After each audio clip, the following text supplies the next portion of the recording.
तो ये अपने मधुकर शाही तिलक के लिए जाने जाते थे। ये दोनों पति पत्नी जो बहुत ज्यादा धार्मिक प्रवृत्ति के थे, तो इन्होंने एक मधुकर शाही तिलक इंट्रोड्यूस किया। ये इस तरह का तिलक लगाते थे, इसको मधुकर शाही तिलक बोला जाता है। और ये तिलक ओरछा के अंदर आपको काफी कॉमन है, काफी लोग वहां पर आपको लगाते हैं।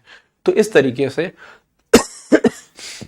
सॉरी, तो आपके जो राजा हैं आपके मधुकर शाह, इनका साम्राज्य होता है जो अकबर के कंटेम्प्रेरी था। अगले जो राजा हुए उनका नाम था इट्स कॉल्ड रामशाह बुंदेला, 1592 से लेके 1605 तक। अब जो रामशाह बुंदेला थे, तो इनसे अगर देखा जाए तो अकबर इनसे ज्यादा खुश नहीं था। कई बार अकबर ने इनको कैद रखा, तो कहा जाता है कि कम से कम 1.5 साल तक, 1.5 ईयर तक अकबर ने इनको अपनी कैद के अंदर आपको रखा, क्योंकि जो मतलब कंडीशन ये चाहते थे ओडिशा स्टेट के साथ में, उसको उसने एक्सेप्ट करने से मना कर दिया। तो उसको 1.5 साल तक उन्होंने बंदी बना के रखा। और उसके बाद जब जहांगीर का शासनकाल आया, तो माना जाता है कि अकबर के समय पे ही, अब इसमें थोड़ा सा इतिहास में कंफ्यूजन है कि अकबर ने उनको डिपोस्ट किया या जहांगीर ने आपको डिपोज किया। तो दो जगह अलग अलग इंफॉर्मेशन मिलती है। कहीं लगता है कि अकबर ने अपने आखिरी समय में इसको अपने पद से हटाया था, और कुछ इतिहासकारों का मानना है कि जहांगीर के समय पे इनको इम्प्लीमेंट किया गया। तो जो भी है, अकबर के एंड समय पे या जहांगीर के शुरुआती समय पे इनको अपने पद से हटाया गया। अब राजा थे तो ऐसा तो कर नहीं सकते थे ना कि इनको हटा के कहीं और एस्टेब्लिश कर लिया। तो इसके लिए इनको यहाँ से हटा के जो ओरछा का राज्य है, जो चंदेरी है, तो चंदेरिया जिसको हम लोग बोलते हैं बार चंदेरी, बार चंदेरी आगे पढ़ेंगे हम लोग बार चंदेरी स्टेट की क्या कहानी है। तो बार चंदेरी जो स्टेट था, इस बार चंदेरी स्टेट में इनको वहां का राजा बना गया। चंदेरी छोटा स्टेट था, छोटा राज्य था, तो उस राज्य का राज्य उनको दिया। इनके दरबार में एक बहुत ही फेमस जो कवि थे केशव दास जी, केशव दास जिनको हम लोग कठिन काव्य का प्रेत कहते हैं, है ना, या द हार्टलेस कवि, द हार्टलेस पोएट या हृदयहीन कवि कहा जाता, तो वही केशवदास रामशाह बुंदेला के साम्राज्य में थे। और रामशाह बुंदेला के बाद अगले राजा बनते हैं वो है वीर सिंह बुंदेला, 1605 से लेके 1627 तक। अब जो मेन रीजन यहाँ पर आपको माना जाता है कि जब वीर सिंह बुंदेला जो राजा बने, तो उसके पीछे थोड़ा सा आपको साजिश थी, थोड़ा सा आपको रीजन था। क्योंकि जब अकबर का समय काल था, तो अकबर के 9 रत्न थे, और अकबर के 9 रत्न में से एक रत्न था, उसका नाम था अबुल फजल। तो अबुल फजल जो है, ये थोड़ा सा शरारती मिजाज का इंसान था। ये क्या करता था, क्योंकि जहांगीर था, जिसको हम सलीम बोलते हैं, सलीम मतलब जहांगीर, आगे बाकी सलीम जो है जहांगीर बना। अब सलीम जो है वो था एक बिगड़ा हुआ लड़का, अपने पिता की सुनता नहीं था, पूरे टाइम शराब वगैरह पीना, गांजा अफीम वगैरह लेना, फिर अय्याशी वगैरह करना, तो ये उसका काम था। और पिता के खिलाफ लगातार विद्रोह करना। तो अकबर के खिलाफ उसने कई बार आपको विद्रोह किया, और पिताजी वैसे ही उससे नाराज थे।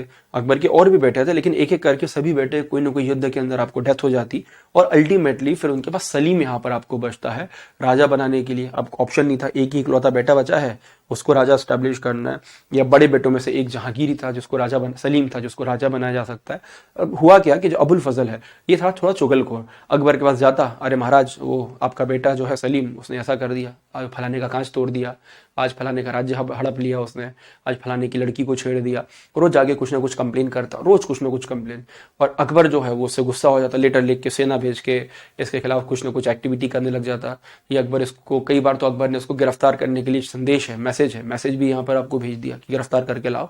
तो बड़ा परेशान था, बोले यार क्या करें इसका, बोले इसको निपटा दो, इसका मतलब काम तमाम कर दो। बोले कैसे करें, तो उसके लिए जो वीर सिंह बुंदेला था, तो जब ये जो सलीम था, जब ये बुंदेलखंड रीजन में था, तो उस समय इसकी मुलाकात होती वीर सिंह बुंदेला से। और वीर सिंह बुंदेला जो है, ये जो रामशाह बुंदेला था, इन्हीं के फैमिली को बिलोंग करता था।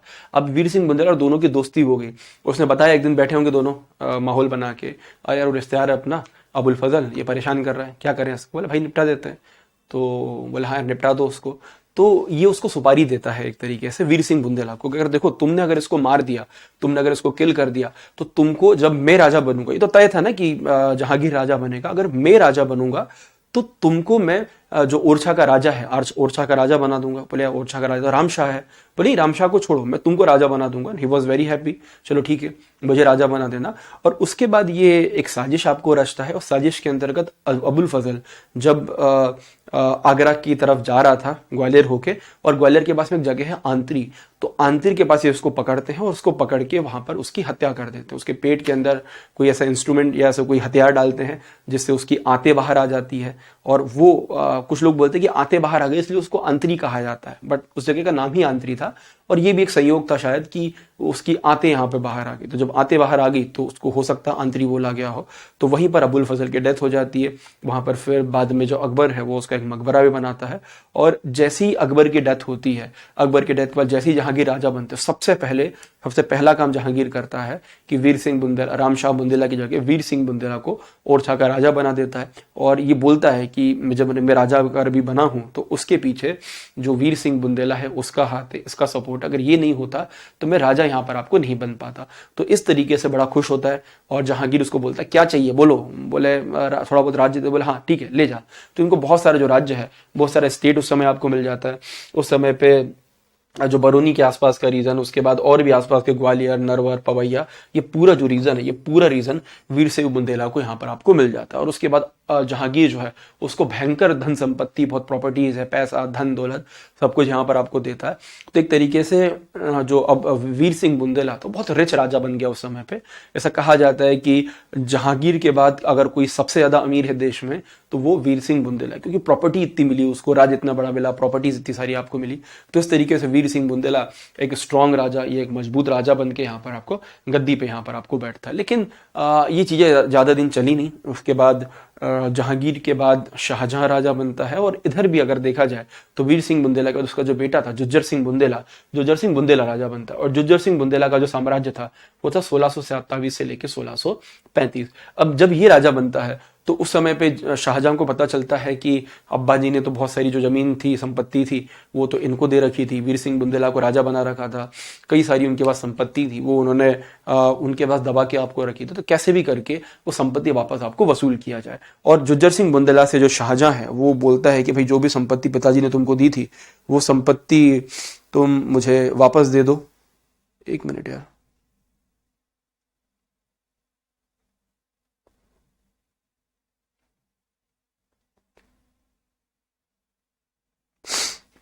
लेक्चर में आवाज वगैरह आ रही है ना? सब कुछ ठीक चला है ना लेक्चर में?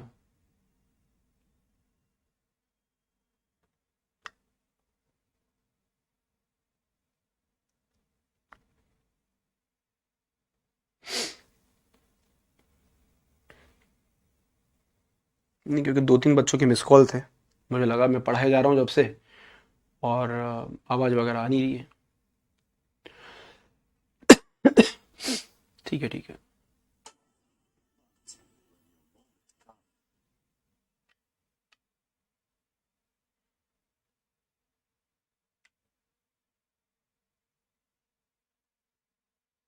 Okay okay. नहीं, बच्चों के मिस कॉल थे दो तीन लोगों के, मुझे लगा जनरली वो तभी कॉल करते हैं जब लेक्चर नहीं चलता है। खैर, तो जुजर सिंह बुंदेला से वो इनवाइट कर बोलता है कि भाई जो भी पैसा वगैरह पिताजी ने दिया है वो पैसा वापस लौटा दो। लेकिन जहांगीर जो वीर जुजर सिंह बुंदेला बोलता है भाई मेरे पास तो कुछ नहीं है, तुमको ढूंढना हो तो यहाँ पर आपको ढूंढ लो। और उसके बाद अकबर जो शाहजहां की सेनाएं हैं वो एक तरीके से इस पूरे रीजन के अंदर आपको घुसती है बुंदेलखंड में। और बुंदेलखंड में उनको ढूंढता है पहले तो, कहीं उनको कुछ नहीं मिलता, कोई संपत्ति नहीं मिलती। फिर बाद में कोई इनको हिंट देता है, कोई इन्हीं का अधिकारी था जो वीर सिंह बुंदेला के टाइम पर था, वो बताता है कि यार कहीं इन्होंने कुओं के अंदर संपत्ति छुपा रखी। तो ये बुंदेलखंड के जो कुएं हैं उन कुओं को खाली करवाता है। और कुओं को जब खाली करवाता है तो कुएं के अंदर बहुत सारी प्रॉपर्टी, बहुत सारी संपत्ति आपको निकलती है। तो करोड़ रुपए की संपत्ति कुओं से लोग आपको गेन करते हैं। और उस संपत्ति को इकट्ठा करके जो शाहजहां है वो